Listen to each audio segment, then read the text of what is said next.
به میمون‌هایی که در میلیون‌ها سال پیش زندگی می‌کردند اپ می‌گویند. آنها اجداد میمون‌ها، گوریل‌ها و اورانگوتان‌های امروزی هستند. حدود 6 میلیون سال پیش در پی انفجار آتشفشان‌های شرق آفریقا نابود شدند. در نتیجه این خشکسالی میمون‌های آن منطقه مجبور به مهاجرت شدند. در پی این مهاجرت و در طی 2 میلیون سال میمون‌هایی که توانستند روی پای خود بایستند بقا یافتند. این داستان خلقت و اجداد اولیه انسان‌ها از دیدگاه چارلز داروین است که آن را امروزه با نظریه فرایشت می‌شناسند. در بین نظریه‌های علمی جنجالی در دنیای مدرن کمتر نظریه‌ای را می‌توان یافت که به اندازه نظریه داروین از محبوبیت و اعتبار میان دانشمندان و نظریه پردازان حوزه زیست‌شناسی برخوردار باشد. نظریه‌ای که با وجود گذشت بیش از 2 سده از مطرح شدنش هنوز هم سایه آن بر نهله‌های فکری جدید به ویژه مروجان آتئیسم سنگینی می‌کند. نظریه داروین واکنش‌های منفی زیادی را در اروپای مدرن از قرن 19 تا کنون به همراه داشته است.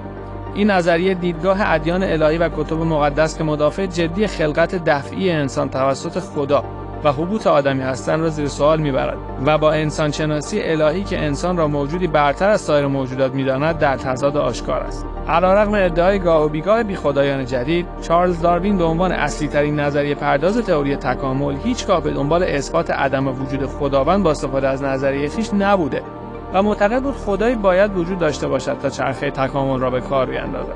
در این سند به جا مانده آمده که داروین معتقد است نظریه تکامل و نشأت گرفتن نژاد انسان از میمون تنها یک تئوری علمی و مستعد آزمون خطاست. بنابراین به هیچ عنوان عدم وجود خداوند را اثبات نمی‌کند. آنچه که مهم است باید به ابعاد فاجعه آمیز نظریه تکامل داروین در عرصه سیاسی اجتماعی توجه داشت. چرا که برخی جریان‌ها و نهله‌های سیاسی نظیر فاشیسم و نازیسم با دستاویز کردن این نظریه و طرح نظریه‌ای با عنوان داروینیسم اجتماعی به ستایش عوامل مخرب اجتماعی نظیر جنگ و نزاع برای بقا پرداختند. در این مکتب سیاسی اجتماعی الهام گرفته از داروینیسم که فیلسوفانی همچون نیچه مروج آن به شمار می‌آیند، جامعه بشری عرصه تنازع برای بقا و محلی برای تضاد منافع نژادهای گوناگون بشر است. در واقع داروین با طرح نظریه تکامل و تنازع برای بقا و با فروکاستن انسان از جایگاه فطری و الهی خویش به مرتبه پست حیوانیت، زمینه طرح چنین نظریه جنگ طلبانه‌ای را در عرصه سیاسی اجتماعی به وسیله پیروان خویش فراهم ساخت. آنچه که مسلم است با پیشرفت علم و طرح نظریات جدید در حوزه انسانشناسی نباید انتظار داشت که تمام یافته‌های دیروز داروین مورد تایید عقل کنونی بشر قرار گیرد. در حقیقت داروین با میمون دانستن خاستگاه نژاد انسان‌ها زمینه تسری دادن قانون جنگل و اجتماعات بشری را فراهم آورده است.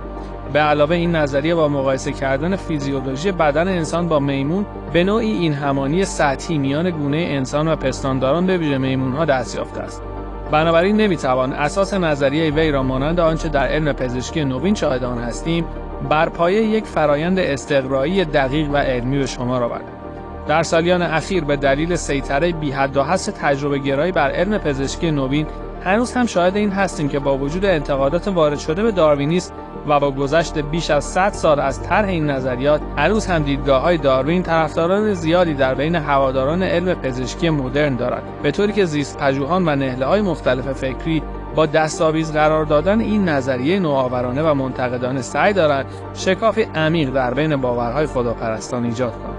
برای مطالعه بیشتر به کتاب انسان میمون نیست، بررسی و نقد داروینیسم اثر قاسم اخوان نبوی از انتشارات کانون اندیشه جوان مراجعه کنید. برای تهیه به سایت و یا شبکه‌های اجتماعی کانون اندیشه جوان به نشانی kanunonline.org مراجعه کرده و یا با شماره تلفن 021 88 96 0536 تماس حاصل فرمایید.